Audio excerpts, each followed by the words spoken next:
The MGM Grand Garden Arena in Las Vegas pulsed with an energy that seemed to vibrate through the very foundations of the building on October 14, 1997. 77,102 souls had gathered in the desert oasis, drawn like pilgrims to witness the History World Tour. The air inside the massive venue was electric, charged with anticipation that had been building for hours.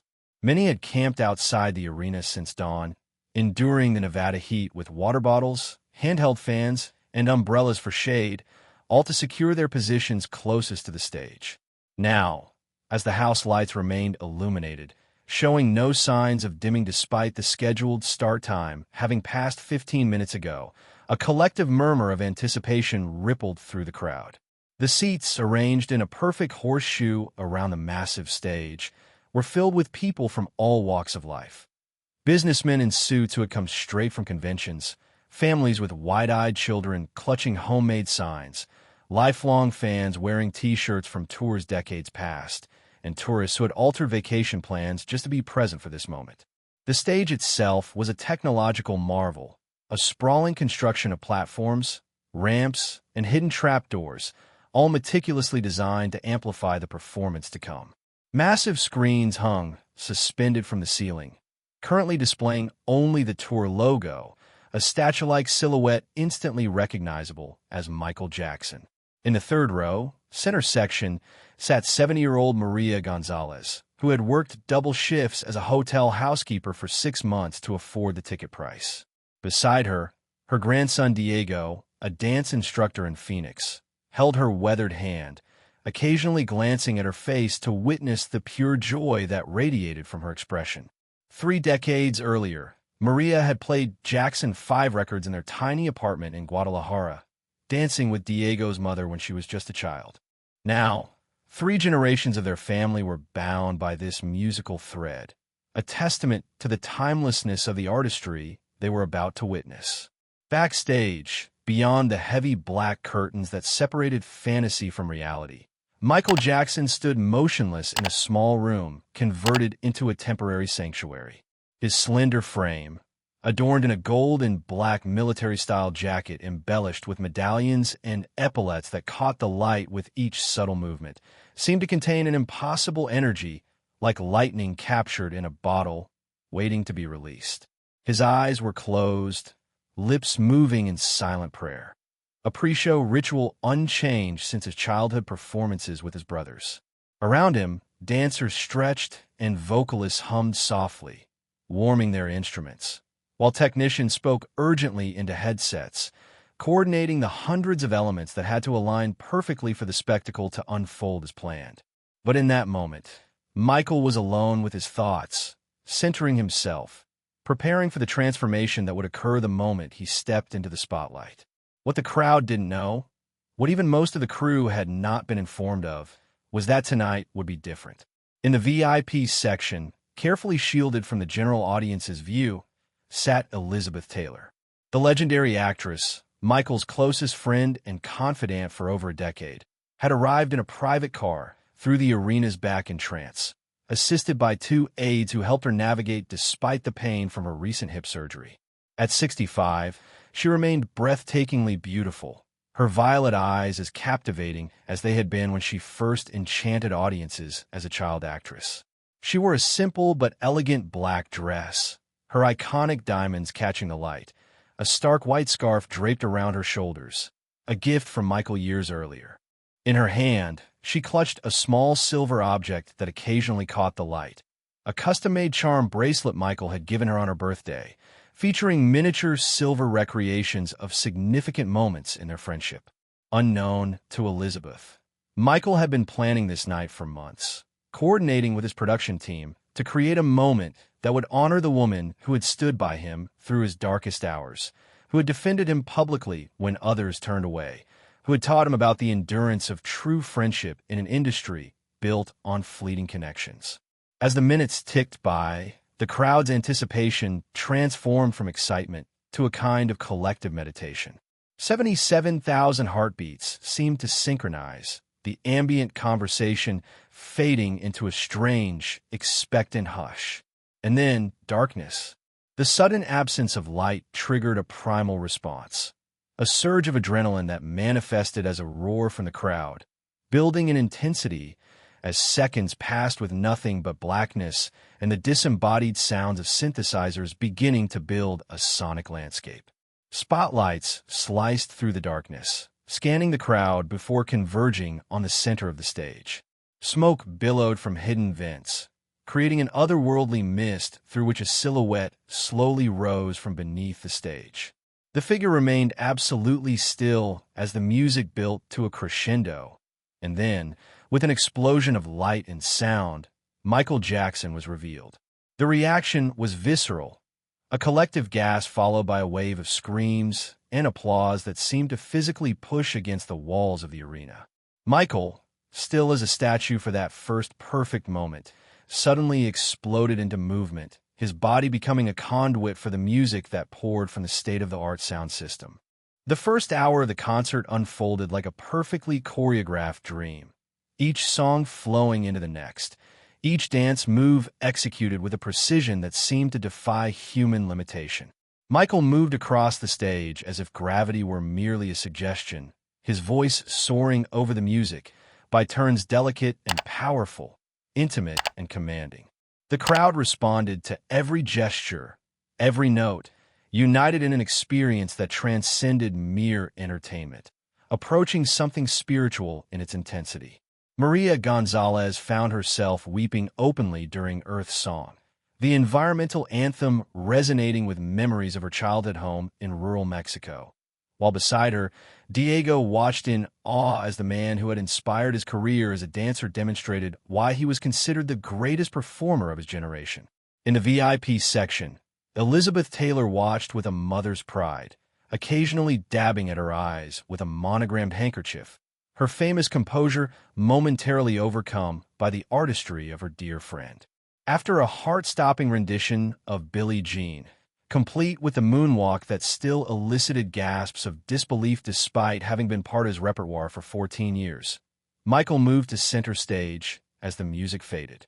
Breathing heavily but showing remarkable control, he waited as the arena lights dimmed to a soft blue glow. The crowd, sensing a shift in the atmosphere, quieted their applause, leaning forward in anticipation. "Thank you," Michael said, his speaking voice so rarely heard during performances that it created an immediate hush. "Thank you for your love."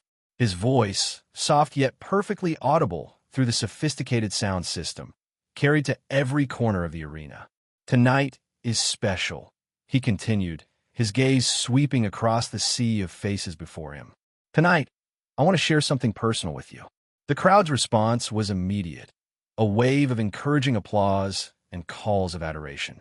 Michael smiled, a genuine expression rarely captured by the media that so often depicted him as enigmatic and unreachable. "In my life, I've been blessed to meet many incredible people," he said, his voice gaining strength. "People who saw me for who I really am, not what the world tried to make me." A murmur of understanding rippled through the audience. "But there's one person who taught me what unconditional friendship truly means." Michael turned slightly, his gaze finding the VIP section where Elizabeth sat, unaware of what was about to happen. "She showed me kindness when others showed cruelty, loyalty when others turned away, love when I needed it most." The crowd, following his gaze, began to understand, a buzz of excitement building as realization spread. "Ladies and gentlemen," Michael said, his voice filling with emotion, "I'd like to introduce someone very special to me. My dear friend, my confidant, my sister in spirit, Dame Elizabeth Taylor." A spotlight suddenly illuminated Elizabeth in her seat, causing her to raise a hand in surprise, her famous eyes widening. The crowd erupted in astonished applause, many rising to their feet at the unexpected presence of Hollywood royalty.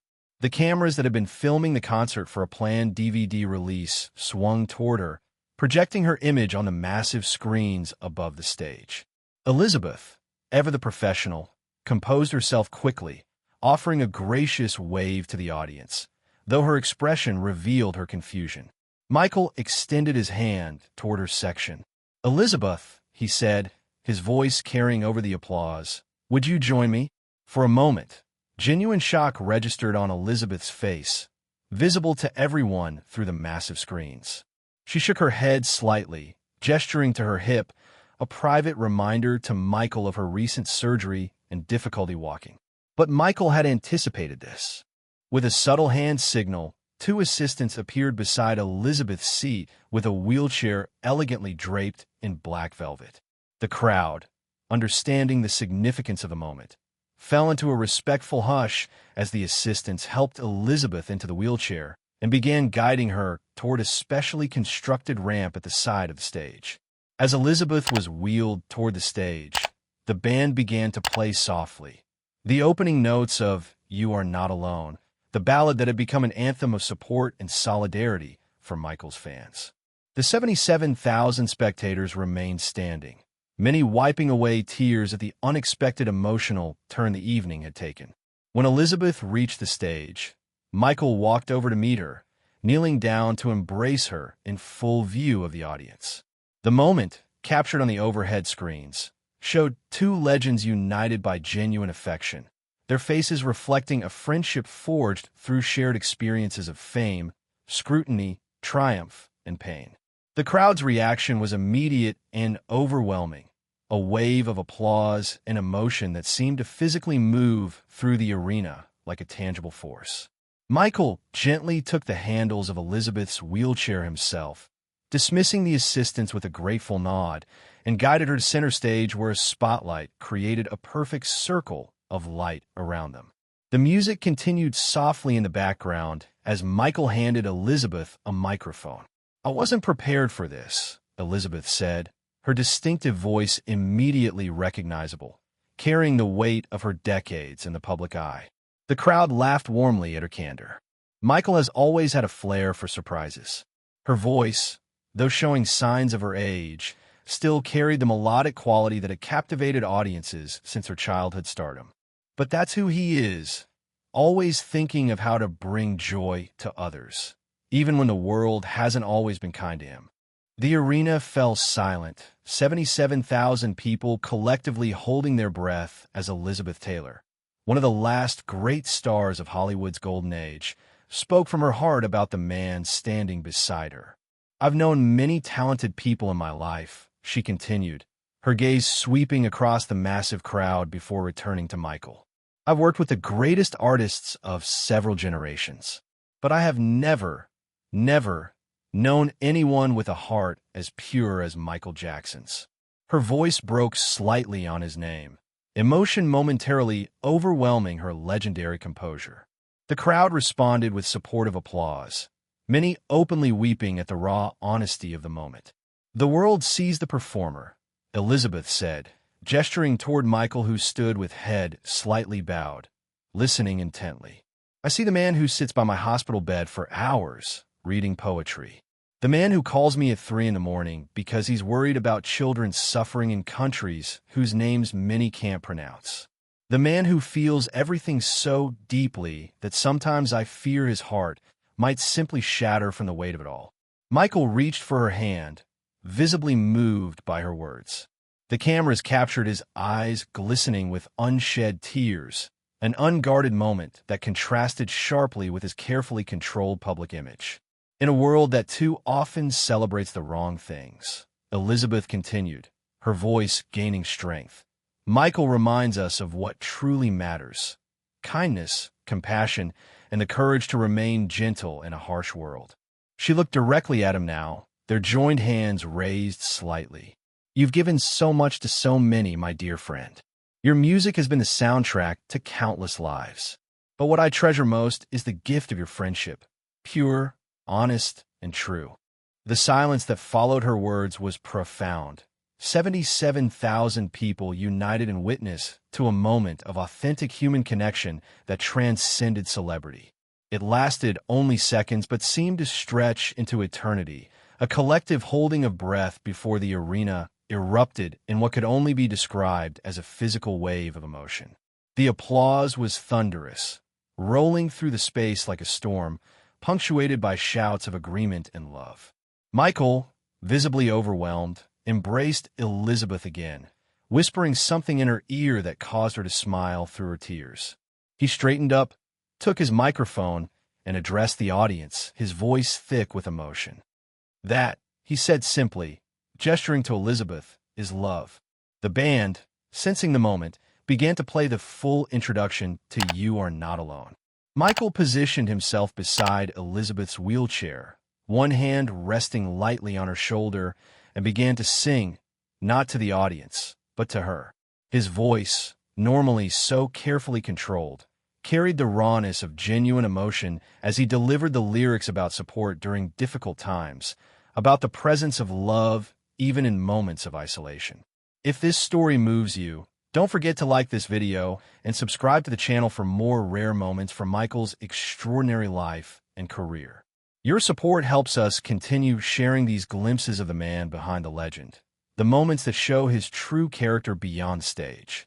As the song progressed, something remarkable happened. Throughout the arena, people began to reach for the hands of those beside them. Strangers connecting with strangers, united by the moment they were witnessing. Maria Gonzalez found her weathered hand encased in the grip of a businessman in an expensive suit on her other side, both of them with tears streaming down their faces. Diego, seeing this, wrapped an arm around his grandmother's shoulders, 3 generations of their family's love for this music coming full circle in this unexpected moment of vulnerability and truth. By the final chorus, Michael gestured to the audience, inviting them to sing along. 77,000 voices joined as one, the words echoing through the massive space, creating a moment of unity rarely experienced in a world so often divided. As the song came to its gentle conclusion, Michael knelt beside Elizabeth once more. From his pocket, he removed a small velvet box, opening it to reveal a platinum pin in the shape of 2 intertwined hearts, one studded with diamonds, the other with sapphires the exact color of Elizabeth's famous eyes. "For teaching the world what friendship truly means," he said, his voice carried through the microphone, but the words clearly meant just for her. He carefully pinned it to her dress as the crowd watched in reverent silence. Elizabeth, overcome, could only clasp his hand in response, words failing even the legendary actress in the face of such genuine emotion. Michael stood and addressed the audience once more.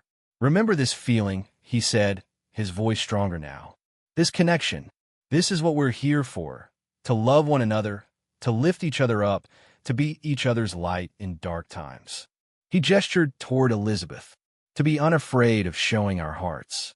The crowd's response was immediate and overwhelming. A standing ovation that continued as Michael gently guided Elizabeth's wheelchair back toward the ramp where assistants waited to return her to her seat. As she was wheeled away, Elizabeth raised her hand in a final wave to the audience, the spotlight following her until she was safely back in the VIP section.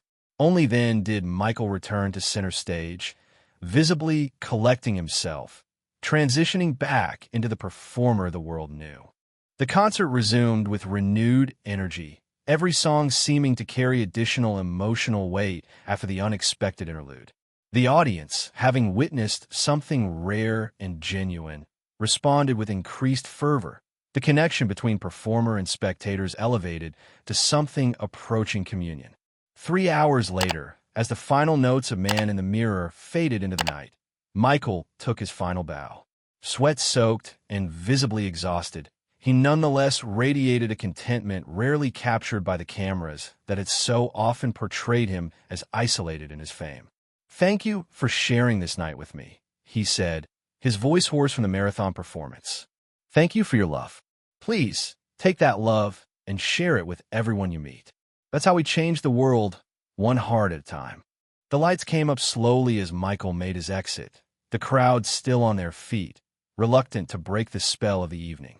As they gradually began to file out of the arena, conversations focused not on the spectacular choreography or the perfect vocal performances, but on the unexpected moment of connection between 2 legends, a moment of authentic humanity that had somehow made Michael Jackson, the biggest star in the world, seem suddenly accessible, relatable, real.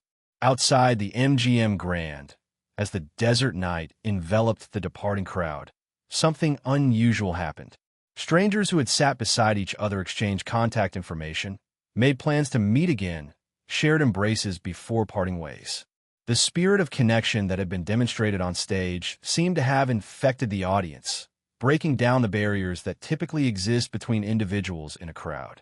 Maria and Diego walked slowly toward the parking area, arms linked, occasionally stopping as fans recognized Diego from his YouTube dance tutorials and asked for photos. "That's what it's about," Maria said in Spanish as they watched a group of teenagers from different countries exchanging email addresses, united by their shared experience. La música, el amor, they speak all languages. 20 years later, in the Elizabeth Taylor AIDS Foundation headquarters in Beverly Hills, a glass display case contains a platinum pin, 2 hearts, 1 diamond-studded, 1 sapphire, alongside a handwritten note in Michael's distinctive script. "To my dearest Elizabeth, for showing the world that true friendship knows no boundaries. All my love, Michael." Next to it sits a framed photograph from that night in Las Vegas. Michael kneeling beside Elizabeth's wheelchair, both with tears in their eyes, 77,000 people on their feet in the background. Visitors to the foundation often pause at this display, many leaving with tears in their eyes, touched by the tangible reminder of a friendship that transcended fame, that showed the world the power of genuine human connection. And in homes around the world, those who were present that night in Las Vegas still speak of it with reverence. The night when 2 legends allowed the world a glimpse of their true selves. The night when 77,102 hearts melted as one, forever changed by witnessing the simple, profound truth that even the most famous among us hunger most for the same thing: to be seen, to be known, to be loved not for our talents or accomplishments, but for who we truly are.